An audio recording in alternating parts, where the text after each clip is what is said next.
Mu mawulire agakagwawo breaking news wetwogerera nga kooti ey'ensi yonna oba kye tuyita International Criminal Court bamaze dda okuba nga batuula mu kibuga Hague ekisangibwa mu ggwanga erya Netherlands era ng'ensonga enkulu ye y'okuwozesa omukulu amanyiddwa nga Joseph Kony nga bwe twabagambye era nga bwe nkutegeezeza mu lutambi oluyise. Wuliriza, Joseph Kony ono avunaanibwa egimu ku misango egy'obutujju, okutulugunya abantu, okuwamba n'ebikolobero byonna ebyekiyeekera mbu byabadde agenda maaso n'okuba nga akola mu bitundu ebya Northern Uganda. Wabula waliwo akatambi k'ogenda okuwulira nga Joseph Kony agenda maaso n'okubanga yeegaana ebintu bino era nga alumiriza nti General Yoweri Kaguta Museveni alina kyamanyi ku bino. Joseph Kony ogenda muwulira nga agamba nti ye munnange tatulugunya bantu, yalwanirira mirembe era agamba nti ekimulwanyisa mu ggwanga erya Uganda kulaba nga libeeramu emirembe n'enfuga eya ssemateeka oba kye tuyita democracy. Joseph Kony mu katambi kano gwe abadde tamuwulirangako ng'ayogera abeera ku vidiyo eno. Atanaba kuba nga osubscribe nga kikole, kirira wansi awo olaba ekigambo subscribe kikwateko, kwata kadeka notification wabeera omu ku abo abatambula naffe era ababeera abamanyisibwa singa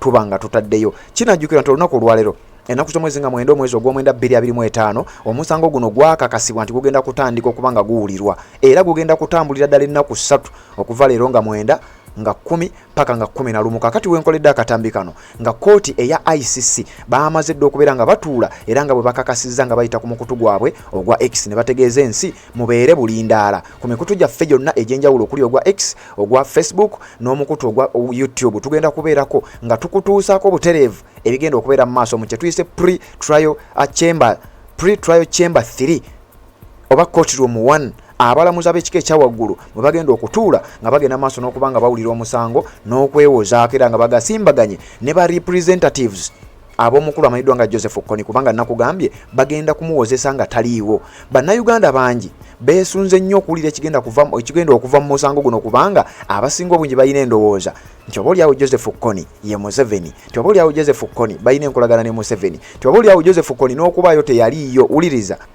kinajjukirwa nti ng'ennaku z'omwezi zaali 5 omwezi gwali gwa 8 omwaka 2023 emyaka ng'ebiri egiyise, General Yoweri Kaguta Museveni yasisinkana abamu ku bafamily members ab'omukulu Joseph Kony era mu nsisinkano eno waliwo n'ebigambo ebyayogerwa nti lwaki ddala bwe baba nga ddala olima oyeekera ebiseera ebisinga abayeekera bwe babakwata ne bwe baba bakutte family member bamukwata ne bamutulugunya oba ne bamussa ku nninga okutuusa nga abatuusizza ewali omuntu oyo yennyini gwe baba baagala. Wabula meeting eno beosinkana eno yaliwo wakati wa General Yoweri Kaguta Museveni guzaali nga 25 ogw'omunana 2023.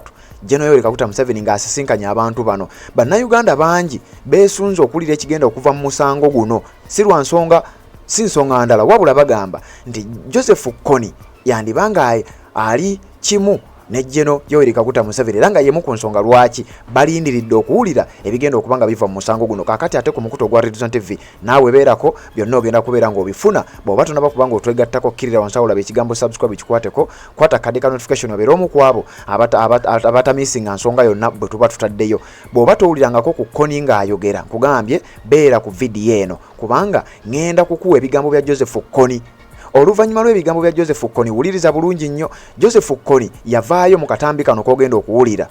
Kony yeegaana ebyo byonna ebimwogerwako era n'ategeeza nti ebyo ye tasobola kubikola. Kony agamba nti ye alwanirira mirembe, alwanirira kulaba ng'eggwanga erya Uganda lijjamu enfuga ya ssemateeka kye tuyita democracy. Tasobola kukeera ku makya n'akwata baganda be bannyina ab'omu bitundu bya Northern Uganda ate n'abasalako amatu n'abasalako emimwa n'abakozesa ebikolobero ebyo byonna ebimwogerwako. Kony agamba nti bino bigambo bya Kony era ogenda biwulira mu katambi.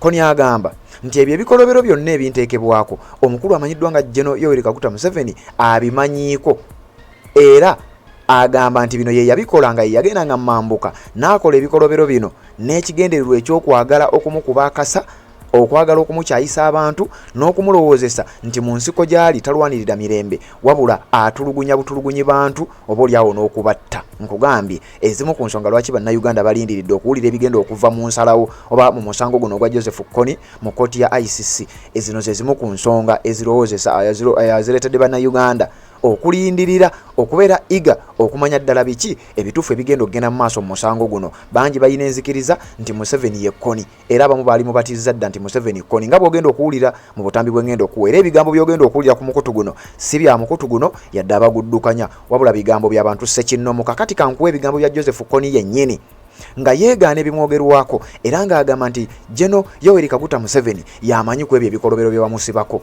Wabula njagala obeere kiini nnyo era owulirize bulungi nnyo ebigambo bya Kony biri mu Luzungu naye nkakasa lwe Luzungu olwangungu olusobola okuba nga lutegeerekeka. Ku nkomerero y'ebigambo bya Kony nkuteereddeyo akatambi akalala akalaga abamu ku bavubuka nga bali mu kyambalo eky'amagye g'eggwanga Uganda People's Defence Forces ng'ate bo bali mu kukonfaaminga nti ekituufu kiri nti ffe we are trained to kill oba we are fighting to kill nti ffe tutta ate nga tukolera MK oba MK yaani kubanga MK subira nti ye Joseph Kony yandibadde jekke bagamba era nga bakonfesinga ebimu ku bigambo Joseph Kony byagamba nti ye tasobola kukeera ku makya n'agenda asaleko bantu banne naddala ba Northern banne abantu mu bitundu bya Arua waggulu n'ebitundu ebye ate abasaleko emimwa agamba tasobola kubanga ate baali mu kulwanirira wabula nti General Yoweri Kaguta Museveni mbuye yakolanga ebyo wabula oluvannyuma lw'okubikola ate n'abisiba ku Kony kyokka oluvannyuma lw'ebigambo bya Kony nkuteereddeyo era akatambi nga kalinga akakakasa ebigambo ebyo kubanga abaogera bali mu magye bali mu byambalo by'amagye nga bakakasanga bo we batraining okutta. Wuliriza. That is propaganda. Museveni went in the village and he cut the ear of the people, telling to the people that thing was done by LRA. This is not true. I cannot cut the ear of my brother. I cannot kill the eye of my brother. I cannot kill my brother. That is not true. We want the people of Uganda to be free. I'm a human being like you. I'm also, I have brain. I wear clothes also. But me, I know Museveni is a person who did not want the idea of anybody. He's a Ghana man. He talks to Uganda always. This is what we should know. So, we are here. We are the expendables, the untouchables, the impatient. We fight to kill and to destroy. We are Team MK forever. And where we reach now, the post stands and this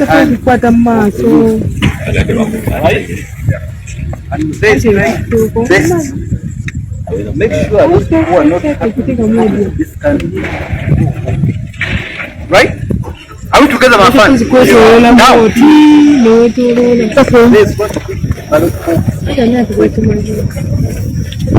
right? It's physical. Oh, people who has been with. Are we together? Meaning, the last date of the retirement of the general, all of them, right? Now, 2028, we shall identify officers now. Where they regions where they come from. MK project. MK what? Project. MK project. What is it? I am telling you, we shall crush you. We shall do what? Yeah, we shall crush you. I am not a Munyankuru, and I have never been a Munyankuru. My mother is a Mutoro. Sawa. But to be who I am right now, I was told by Munyankuru, I became a Koporo by Munyankuru. I became a Usumiten by Munyankore. I became a PC by Munyankore. I became a lieutenant by Munyankore. I am here in Rivertown by Munyankore. Yes, sir. So there is no way whatsoever that I can betray this. Right? So you have become an officer. I'm telling you this bitter message. I'm telling you what? It's a very bitter message that you have accepted. That if they come, we finish 2026, he comes, we hand over in 31, give us the blessing, then the MK project takes what? And if you want to enjoy this summit, I'm telling you, if you want to enjoy this summit, you must vote. Are we together? Right campaign? Yes. So if you want to enjoy this summit, you must vote. General was that's how I always end my statement.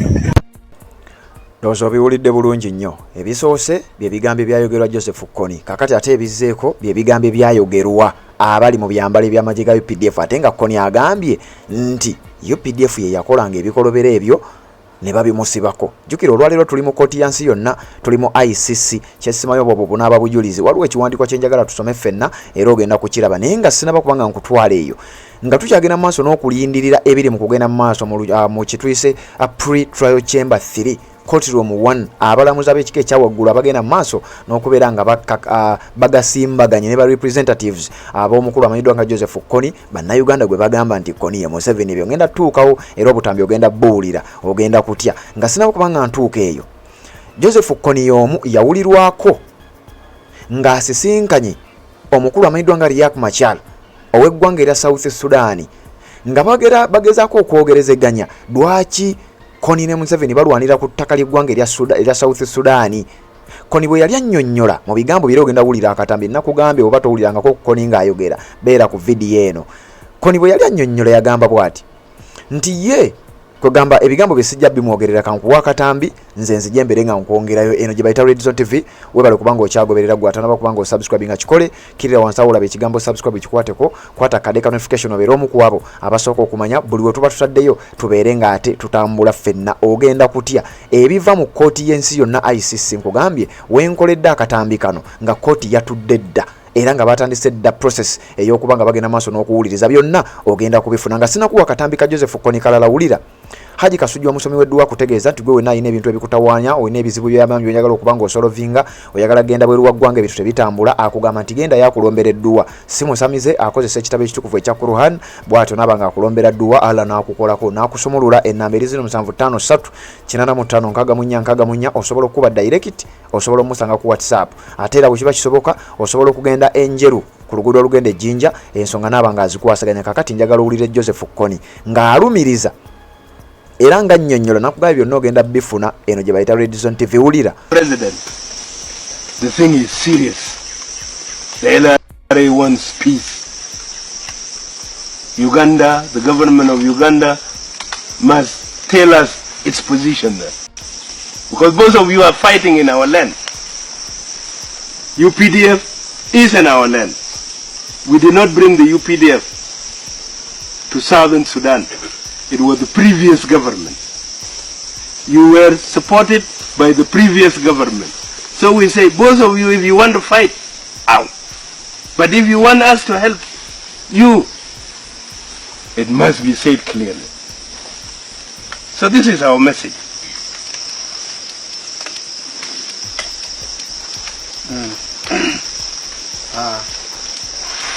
For me, I'm very happy to see you today. And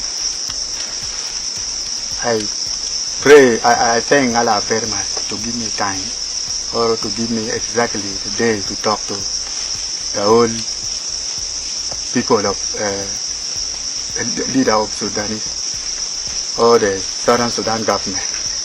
And me, I want you to understand clear, or I want you to know well. In our mind or in our movement, SPLA or Sudanese is not our enemy.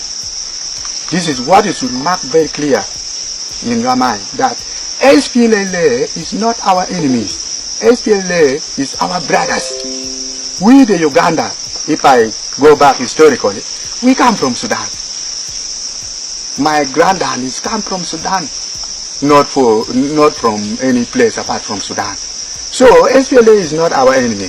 We are not, our aim is not to fight SPLA government. But we don't know why SPLA are fighting us. And since I come to Sudan, we did not plan to go and attack SPLA garrison or detaches. But I know very well that the confusion among us, which is making us fighting or which is breaking, destroying love and peace among us, is only Uganda government. Because Uganda government is supporting SPLA. Arab that time was supporting what? LRA. So between that cases, it make a very big conflict among us. But our interest is not to fight SPLA. We just pass from here or from Sudan to go and get our sister or to go and do what we like, but not to come and fight Sudanese people. This is what you should know first. And me, myself, I will talk straight away to you that I want peace. That is why I was in the bush. I want peace. I'm fighting for peace.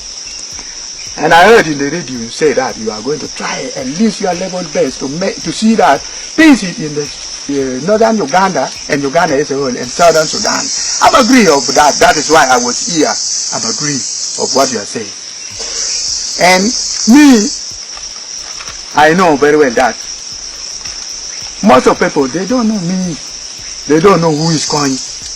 They don't know even my political agenda.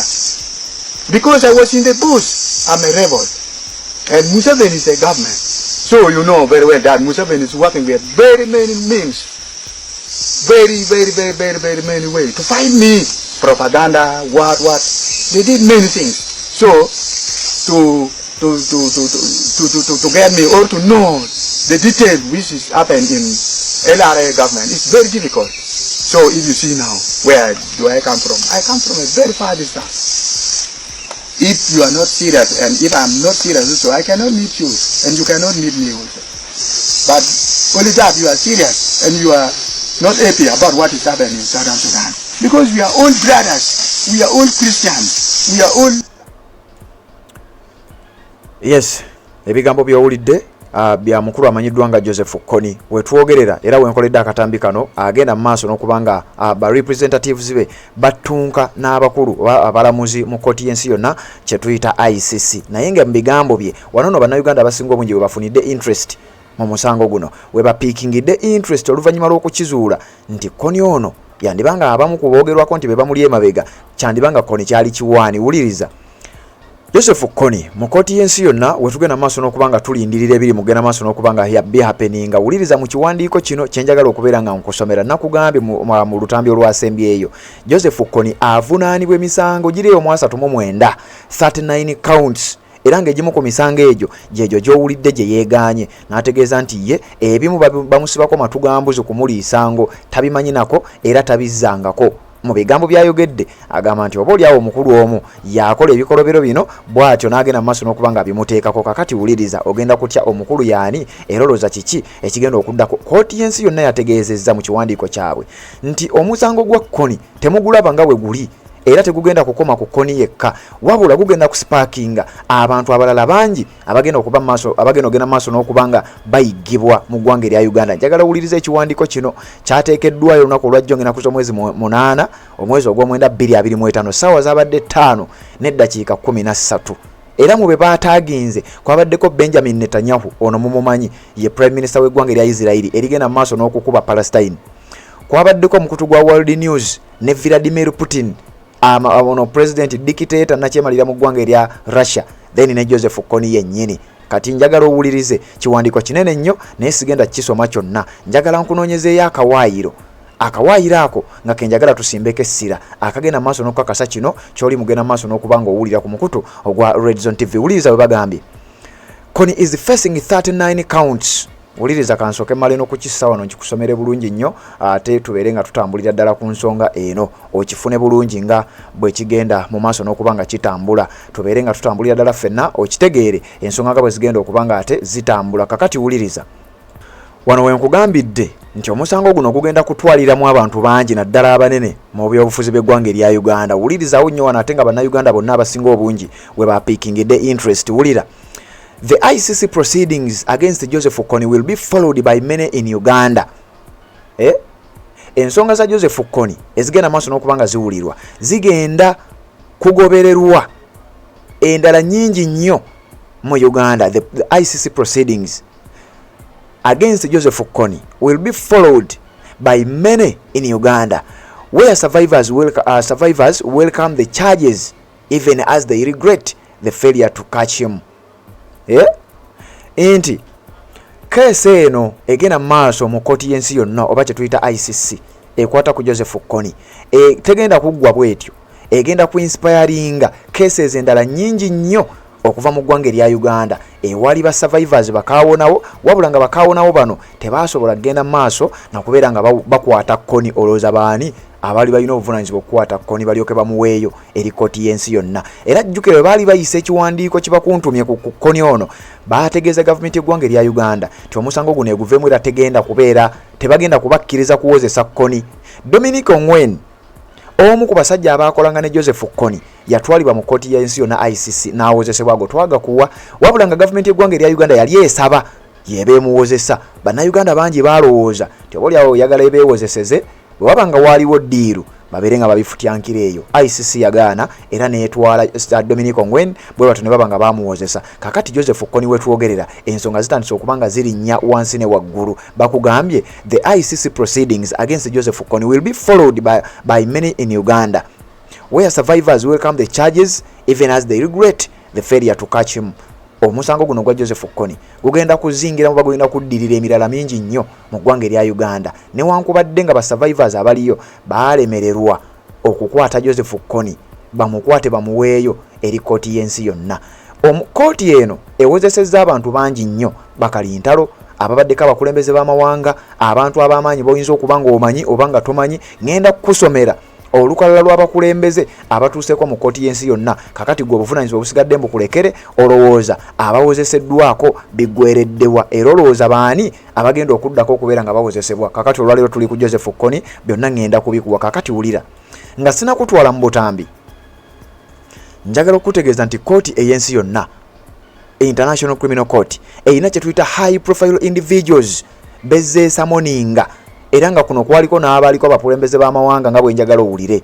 Omukulu amanyiddwa nga Omar Hassan Ahmed al-Bashir, ono yali akulembera eggwanga erya Sudaani. Kkooti y'ensi yonna yamusamoninga, baamuteekako ekibaluwa kibakuntumye era nga bamwagala agenda awoze annyonnyole ku bikolobero. Ne wetwogerera omukulu ono akyetaagibwa, newankubadde nga abaawamba obuyinza mu ggwanga erya Sudaani baagaana okumuwaayo. Ono avunaanibwa ku bikolobero bye yakutuusa ku bannansi abawangalira mu ssaza ly'e Darfur mu ggwanga erya Sudaani, mu bijjukiro ebyo nabibawa sijja kubiddamu. Saif al-Islam Gaddafi, ono mutabani w'omugenzi Kano Muammar Gaddafi ne kitaawe bombi baayitibwa kkooti y'ensi yonna eya ICC, wabula Gaddafi ye yafa, naye mutabani we kigambibwa okuba nti akyali ku wanted nga bamuvunaana crimes against humanity, murder and persecution.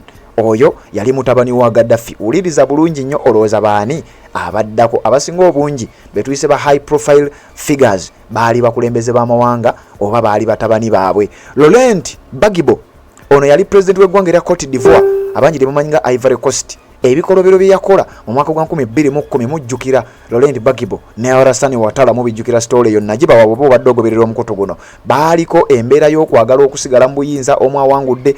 Kakati wulira, Laurent Gbagbo yali president w'eggwanga erya Ivory Coast. Alassane Ouattara, eyo story nagibawa naye kankuddiremu akatonotono. Alassane Ouattara yali avuganyiziza Laurent Gbagbo. Example nyinzo gikuwa wano nti January Kaguta Museveni yabadde president. His Excellency Robert Kyagulanyi Ssentamu n'amuvuganya n'amuwangula, akakiiko ne kagaana omulangiriro oba ne kamulangirira aliko ne yeeremezaako, abantu ne beekalakaasa ne bagenda ku zi state squares eyo n'ebitundu ebirala byonna ebibangirize mu kwekalakaasa. Abantu ne battibwa, abantu ne basibibwa, abantu ne batulugunyizibwa. Kakati omukulu amanyiddwa nga Laurent Gbagbo, kkooti y'ensi yonna ICC yamuteekako ekibaluwa kibakuntumye ku misango egyo nga bwe wagimanya, era nkakasanga gwazagoberera bino oyinza okuba nga obimanyi. Kakati kkooti y'ensi yonna yamuteekako ekibaluwa kibakuntumye mu mwaka gwali gwa 2010 nga baakava mu kalulu era akaaliwo mu mwaka ogwo. Eyaliko president w'eggwanga erya Kenya Uhuru Kenyatta n'eyali vice we amanyiddwa nga William Semei Ruto nga kati ye president w'eggwanga eryo, bonna baali bayitiddwako wakati wa 2007 ne 2008 okwekalakaasa okwali mu ggwanga lya Kenya. Uhuru Kenyatta bano nga yali former deputy prime minister and minister of finance, yayitibwa mu lukiiko luno. William Semei Ruto, former Minister of Higher Education, Science and Technology mu Kenya, yayitibwa mu lukiiko luno. Ebyavaayo tujja kuba tutambula nabyo. Gwe sigala ku mukutu guno ogenda kubanga omanya buli kimu. Nkugambye Joseph Kony ensonga gye tuliko, njagadde nkuyisizeeko mbano otegeere nti teri munene atasobola kuyitibwa mu kkooti y'ensi yonna. Wuliriza, Jean Pierre Bemba, former vice president of the Democratic Republic of Congo bamucharging emisango war crimes and crimes against humanity era koti yensi yonange mutaddeko ekibaluwa kibakuntumye. Bahar Idris Abu Gada ono yali muyekera mu bitundu bye Darfur, ono naye bamusamoninga era nga bamuvunana ku bikolobero ebyefaananyiriza ebyo bali mu kuvunaana Joseph Kony olunaku olwaleero. Joseph Kony mu mwaka gwa 2025 koti ya ICC yayise ekiwaluwa kiwakuntumye ba warrant of arrest baberenga bamukwata kubanga ng'avunaanibwa emisango egyo nga bwe njikugambye. Dominic Ongwen ono gwe nkugambye ono naye yali komanda mu kibinja ekya Joseph Kony ekya LRA, Lord's Resistance Army, ono naye yayitibwa era yawozesebwa newankubadde ng'ebyabwe bikyagenda mu maaso. Ali Abde Rahmani ono naye yali muyeekera ng'akulira akabinja akamu mu ssaza ly'e Darfur mu mwaka gwa 2022 bamuteekako ekibaluwa kibakuntumye. Charles Blay Gude ono naye yali minister ow'ensonga z'abavubuka mu ggwanga erya Ivory Coast oba Cote d'Ivoire naye bamuteekako ekibaluwa bw'atyo n'omukulu amanyiddwa nga Thomas Lubanga Dirio ono naye bamuteekako ekibaluwa sijja kulwawo nnyawo be bamu ku bakungu ba high profile figures abazze basamoningibwa ekkooti y'ensi yonna eya International Criminal Court. Kakati wuliriza bulungi nnyo eno gye bayita Red Zone TV bw'oba tonaba kubanga osubscribe nga kikole tubeere nga tutambula ffenna nkugambye Joseph Kony olunaku olwaleero ensonga ze lwe zitandise okugenda maaso n'okubanga ziwulirwa era abalamuzi ba judges abasajja ab'omutawaana n'abakazi nga bwe nabakusomedde bagenda mu maaso n'okubanga bawuliriza n'okgoberera. Bannayuganda bangi bapiikinze interest mu musango guno si lwakubeera nti baagala nnyo okumanya ebivaayo wabula bannayuganda balina endowooza nti Museveni ye Kony era nga bwe nkugambye bangi baagambye baali mutuumye dda nti Museveni Kony. Wuliriza breaking news. Encha we tugenda okuwulira omusango gwa Museveni Kony mu International Criminal Court zigenda kubeera ssaawa 4 eri mu Central European Summer Time naye Uganda manya wagale ejjambia kuva ssaawa 3 ssaawa 5 kitundu gujja kuba gutandise okuwulibwa. Kyova olaba Museveni ye yabazizza n'amanya nti wenkwata wayiswa mufumbire ssaawa zino kuba amawulire gafulumye leero gana amawulire gafulumye leero bwe bakitegedde ne basalawo batu sike eriyo naye olw'okuba tuyina abaana abagezi era ndi wano okwebalizaawo uma bikisekka kuba at least goze n'okola ki n'olabula bangi tuyina abaana abalabayo ne bategeera nti Cowboy ali mutusika kutujja ku musango gwe. Mwenna mukimanyi bulungi nti tetuyina Joseph Kony okuleka Museveni Kony. Museveni yasanjaze abantu baffe n'abasalako emimwa n'abasalako amatu. Mubirabye kukujja kwa His Excellency Robert Kyagulanyi Ssentamu abaana be bakuddemu enjala. Abaana be bataddeko amapaasi mubalabye abaana be bayokyezza ebidomola. Ebyo byakolebwa ne kugulya omulembe Museveni ng'ali mu kumunsiko ng'ava ne mu nsiko. Neye erimbika nti no simanyi waliwo simanyi kibwetere. Ebyo byonna byonna tebyaliyo. Museveni ye Kony. Kati encha wetuwulira omusango gwe sitting wetuula. Koti esaleyo omusango gwa Museveni Kony. Bino byonna ebyokukwata ababede ba NUP ne bakutte Bobby Giant ne balabanga Bobby Giant ajja bakolera. Kyovola bakutte Alex Wise wamufumbira. Batusike eriyo batujjeyo. Kati ndi wano okudumira ejje le bayita ex warriors oba mbayite ba Twitter warriors. Encha abali ku TikTok nga gwo kimanyi oli mulungi mu X abali ku Facebook yesawa encha weziwera sawa 3 ebyuma mu bisule mu biwagale amajambi yagatunulire X esawa zineno mulumbe ku X mugende ku ki kweno account yabwe mugende ku account abantu abakagenda ku account eno batono nnyo kuba omusajja babadde batufudde bizo okuva emisana lonna batono nnyo abantu abakagenda okulaba post eno ate nga post yaterebwayo ku macha mukadde wali eriwe bakwatidde Alex Wise wamufumbira ng'ayagezaako kutusika eriyo kutujja ku musango gwe kubanga ye Kony Museveni Kony encha wetuwulire omusango gwe International Criminal Court lwetuula gwe munna Uganda omutemu encha we batuuza omusango gwe Museveni Kony. So kati njagala nkubulire yesaawa tulumbe abakagendayo muri batono nnyo muli batono nnyo bw'oba omanyi oli ku TikTok waneno okola ki ng'olina Twitter ng'olina X account oli ku Facebook tonabagenda ku X okola ki lwaki okomentinga ku video yange nga tonabagenda commentinga ku eno ku video eno yesawa mugende mu uploadingeko videos buli kimu osobola okiteekayo yesawa abakola bu video musobola okukola bu video mu luzungu mu lulimi lwonna lwe mutegeera ne mulugenda ne mubuteeka ku eno gundi ku eno post yennyini gye bataddeyo mugende ku account yabo mugende mugifuule busy abasajja batufudde busy emisana lwonna nga kye baagala tuleme kubeera nga tetuli busy wano mugende mugifuule busy saawa zino wakiri tugifuule busy ne wezibeere saawa nnya bweziti bannaye mwangu w'embiro Museveni koni enchawe tuwulire omusango gwe basale sebo omusango sebo ng'omwami atusise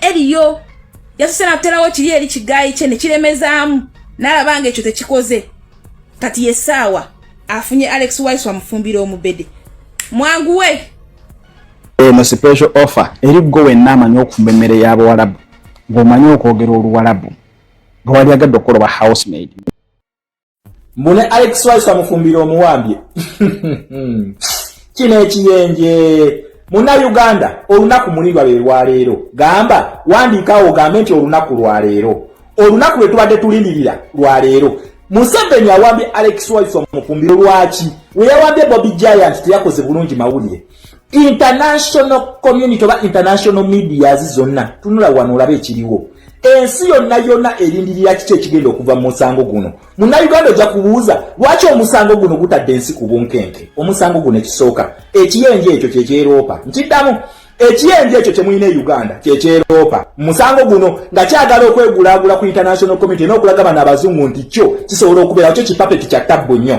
era kikuuma nnyo emirembe bakiwe ddiiru z'e Congo bakiwe ddiiru z'e Somalia bakiwe ne ddiiru z'e South Sudan okitegera nga kyegula ne bakiwa kumbe bona kugamba omuzungu ono yakyasubiza okubeera hypocrite senga olunaku okeera n'ozanyira ku interest ze okitegera omusango guno ekintu ekisinga okwewunyisa mu guno omusango bakugambye bagenda kuwulira charges si trial ya Kony wabula bagenda kuwulira charges kino kyenda kugambye nti omusango guno gwa Museveni bagenda kuwulira charges senga zibadde trials kitegeeza nti charges Museveni zavunaana Kony ntuufu kati nga Kony balina okukola ki okumutrayinga mu kooti yewozeeko wabula wano bagenda kuwulira charges ze bamuteekako tulina counts 39 nkiddamu omusango guno gulimu counts 39 ng'ezimu zigwa mu crimes n'endala nga zigwa mu crimes against humanity wabula Munnayuganda suubira bino ebintu wamanga mu guno omusango ekisooka omusango ogugenda kutaaningira ku Museveni nkiddamu oyo agenda kujjuza ttooyi eyo ettooyi gy'atambulirako agenda kugijjuza osegera ayi gatandise dda n'ogijjuza kuba kimanyi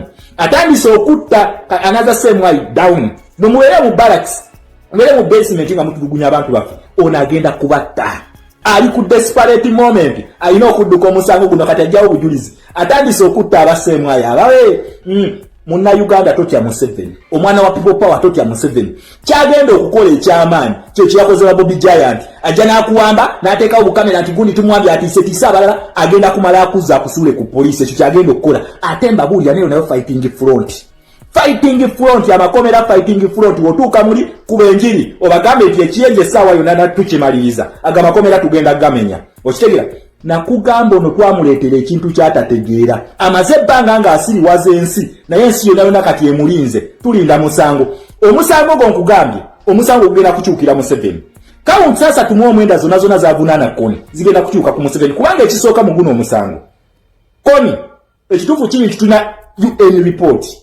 UN report nagibani kuno video kweri nga bakonfaminga nti Museveni yali mabega ga Kony Museveni yasala abantu beggulu enimwa nga yambibwako ne Nobati Mau okubikirira Nobati Mau njagala munjiko yali chairman wa LC5 osegera ne yefula nti agenze mu negotiations ne Kony Nobati Mau omusango gwaguliko partly naye kugambe guno omusango genda kukyuka nga charges zino za Museveni number 2 Ongweni yeyetwala mu ICC tebamukwata bukwasi yeyetwala kati omwana ono mukwetwala mu ICC nga Museveni amunoonya kumutta Museveni wamala okujjawo Kony yali agala kujjawo n'Ongweni nadduka netwala mu ICC eno musango guno nada interesting party ya gwendala Ongweni ono bamala omusalira emisango yali alinda kibonerezo musigera Ongweni tugenda okulaba bamukomezzaawo ku eno fayiro tetumanyi bakikola batya Ongwen is a witness ku charges ezeziri kwezo counts 39 zebavunana kone okuliwo crimes ne crimes against humanity kugambye musango guno ugenda kutwala ennaku 3 bagusale 3 bagenda kubuuliriza ennaku meka charges zino bagenda zuuliriza ennaku 3 bamale bagusale naye kugambye musango ogwo gugenda kukwata kiyenje ekyo omuzungu tozanyiranga ku interest ze nakugambye eno kooti bagiteekawo kunyigiriza ababava ku interest zaabwe. This is a tool of operation ku bazungu bano. Eno kooti tekwata ku bazungu, toli kuli Amerika nga bamututteyo, toli kuli France nga bamututteyo, toli kuli Bungereza, ate boli baga nti ono muleke bajja muleka. Wabule kyekiyeje kiri mukola mu kikwata Uganda kijiteeka mikono gya Russia, kijiteeka mikono gya China, mugenda kulaba tabbu. Nkugambye olunaku mulindwa lwa leero tulina counts 39 mu guno omusango ezimu zigwa mu crimes and azigwa mu crimes against humanity. Then we bamala okuwuliriza zino weziba ntuufu bagenda kuteeka ali paka komye bali mukwata bateekewo fayiro endala tulina fayiro mu ICC era eno yebadde etusibye kaakati senga counts zino zikyuka bweziti ne zidira ekiyenje ekyo kigenda kunnyonnyola ebikolobero byonna byonna byakola ku bantu b'eggulu okitegera kati eyo yali mu batiisatiisa nga awambi Alex Wise wamufumbiro eyo nabagambye ekyo ekiyenje kati option gye kisigaze eryeji kutiisatiisa bantu kyokka naye takyalina option endala. Option endala gyayagala okukola kyali mu creating the gangs eza Haiti kyali mu kukola creating gangs ng'ezaali mu Haiti kyobwaba kino kiddamulira ekitumbaavu kigenda kitambulira mu ghetto ab'ebivulu nkati muli mu mbeera ki tuli mu mbeera ki ab'ebivulu Alex Wase mufumbiro wakati nga awambiddwa kingisana atongera ebivulu ebirala bino bye mbagamba tukozesenga emitwe gyaffe okitegeera. So muna Uganda essaawa si ya bivulu saawa yakutereeza nsi yaffe ng'ogamba muna Uganda tutugenda mu protest vote yekutaasa essaawa eno tewali bivulu ebikuyambira muna Uganda tugenda mu protest vote ensi yonna yonna emaze okukulaga nti tuyunitinze nammwe tuyimiridde nammwe what next muli mu ndongo mukuba bivulu agamba amagezi nze ekyo kibalekedde alina amagezi ategeere omusiru asigale nga musiru okitegeera muna Uganda tugenda mu protest vote. The world has united behind us. It is rallying behind us. Kitegeeza ati ffe tukulembera olutabaalo luno ffe tulukulembera twagala tumaliriza akamanyiro k'abatuusa abo mu Uganda awo ate tukikola kati senga kitulema omutuusa agenda kwata Uganda agiteeke mu Russia nkiddamu senga kitulema kati omutuusa agenda kwata Uganda eyo agiteeke mu Russia mudde mu bivulu okitegeera mudde mu bivulu yessaawa kati yessaawa tumalirize yessaawa tweddize ebyaffe it is now or never. Abasajja bakulaze n'omusango kino ekiyenje kyennyini gwe kyaloopa gukitaaningidde ate ensi yonna yonna eri mabega gaffe nkiddamu ensi yonna yonna eri mabega gaffe tetudde mu bivulu okitegeera tudde mu bivulu then we tunaavaayo tujje tukabe mbu batunyigiriza yessaawa protest vote ekaabe okitegeera ekyo ekiyenje kigenda banyigiriza wonna wonna okubatwala mu ki kibatwale kubanga kugambe kati ekikitaasa kwekalakaasa chaos nga tunasembera akalulu chaos senga kigifuna kyokola kikutte bino ebiri byenkoola kibireeta ku kitebe bikolewo embeera yonna tetugenda kuwa kyoyagala naye ate ogenda kufuna kyoyagala nkiddamu tetugenda kuwa kyoyagala kati naye ate ogenda kufuna kyoyagala nkiddamu ogenda kufuna kyoyagala batuusi mmwe tukoye akamanyiro kammwe yessaawa muna Uganda ogambe wandiika nti abatuusi muti abatuusi mufulume Uganda bagenda kufuluma Uganda ejo bagenda kufuluma Uganda taddamu kubatiisatiisa ekinene nnyo kyasobola okukola kuwamba nalaga nti awambye n'akuteeka n'akasuka mu kkomera nkugambye fighting front eyo fighting front twagala ku time titufulume buli wamu tulabe omutuuso oyo wasobola otukontrolinga tukirabeko kati kyobola essaawa eno buli kyakola kyonna kimuddira buddizi ateze ebibbomu tebikyamukolera alese ebirwadde bimuddidde buli kimu kimuddidde kati ekintu kyasigaza option yokka yakuwamba nakutiisatiisa gwoleme kusituka naye nkugambye olunaku mulindwa lwaleero mulinde omusango guno mugenda guwulira nkulinde gumutadde ku bunkeeke media international media zonna zimuwujja kakati yakola atya alina kujja kutiisatiisa nkampambe wayisa mufumbira international media esobole okukyukusa mpambye eki mupambye opposition figure mu Uganda mukulu baganye bali ku nsonga ya Ongweni nkugambye omwana Ongweni oyo agenda kuzaala Uganda omulundi ogusooka nkiddamu pala protest voting nga tunasituka Ongweni agenda kuzaala Uganda omulundi ogusooka Ongweni is ready to confess kyekyamukomezaawo ne bamuzza era temwewuunya nga bamutadde Ongweni temwewuunya nga bamutadde kubanga ebikolobero eyali batumanga ye Yoweri Tibuhaburwa Museveni tuyina UN report econfirming nga kino video kweri nagibakolera UN report weeri nge confirming anti Museveni was behind the killing in northern Uganda. Tulina video etambula bagita the silent genocide in northern Uganda. Ejjano confirming anti Museveni yakola ki ya sanctioning ebikolobere ebyo byonna byonna byakola ku bantu. These are all crimes and crimes against humanity. Guno omusango guli mu counts 39 zonna za Museveni. Zonna za Museveni kubanga obujulizi obulumika Museveni webuli. Then yafe egenda kujja anga bakuba bukubimbwa jeke. Just watch the space. Tuyine naku 3 mu guno omusango. Ntidamu tuyine naku 3 mu guno omusango. Kati nze kye nninza okubabulira tugenda kuwulira nani stop consecutive 3 consecutive days oba bagenda kuwulira then basetinga olulala then bagusale. Kye tulinze naye nkugambe guno emisango Museveni gye yalope jawo crimes counts 39 zezo bano ddala kitufu Joseph Kony ye yalikola naye nkugambe obujulizi tulina obumala oyo agenda kujjuza toyi so yesawa abana ba mama twetegekere protest vote. Democracy and human rights was sparking it. Once they spark, the world is going to unite behind you. Ngamwe mukulembedde ebe na byali mukola bikomedi bye mwalemesa abantu okunominatinga why not twagala kukyusa president webichu. Assalamu alaikum warahmatullahi wabarakatuh.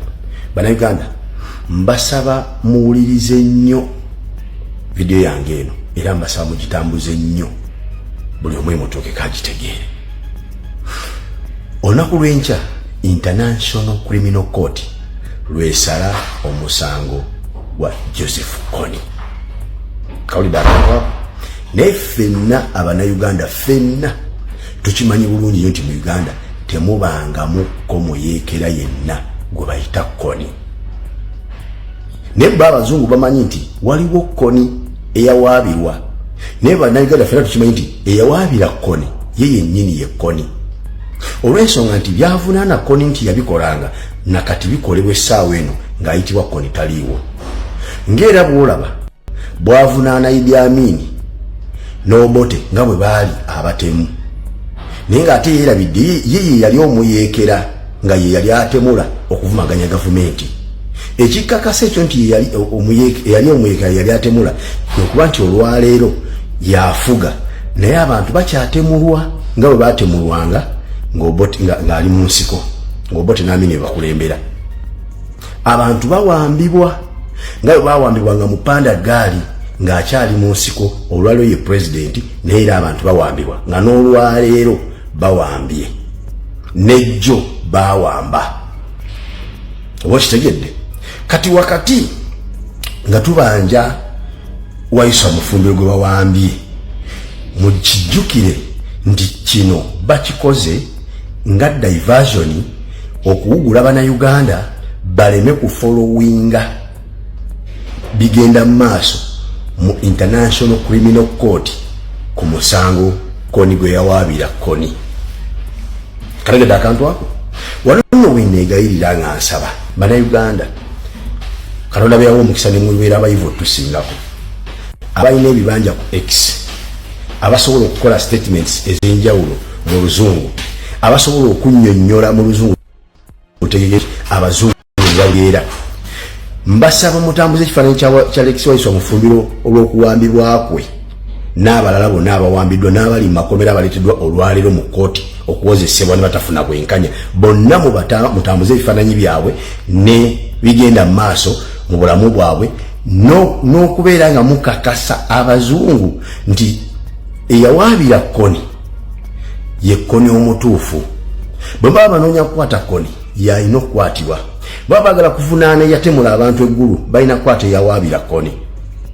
Bane mutuyambe ekiza mmwe abalina platforms ez'amaanyi mubeere nga muwandiikira abazungu abali mu ebyo abagoberera emisango egyo mu International Criminal Courts mubategeeza ekituufu nti view gye balina kukigenda ku musango gwa Kony ndala nnyo naffe abannayuganda gye tulina ate nga ffe tulina ekituufu kubanga ffe tuli ku ground.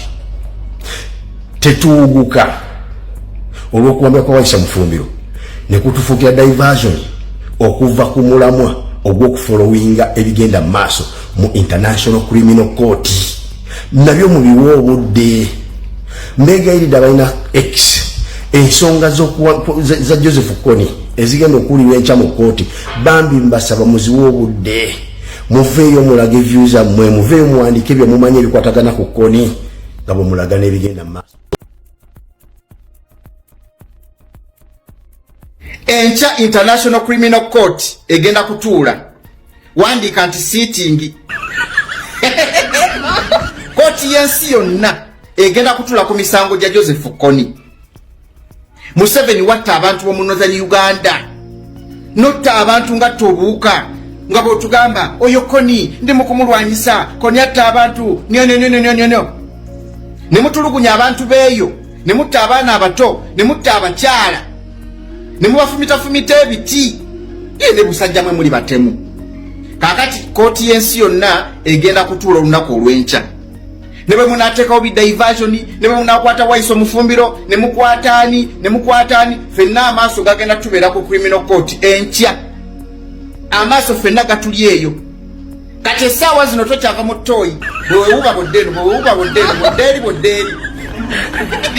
ensonga kati zangatto. Munnayuganda weetereze tugenda mu protest vote weetegeke twagala kukyusa ggwanga lyaffe.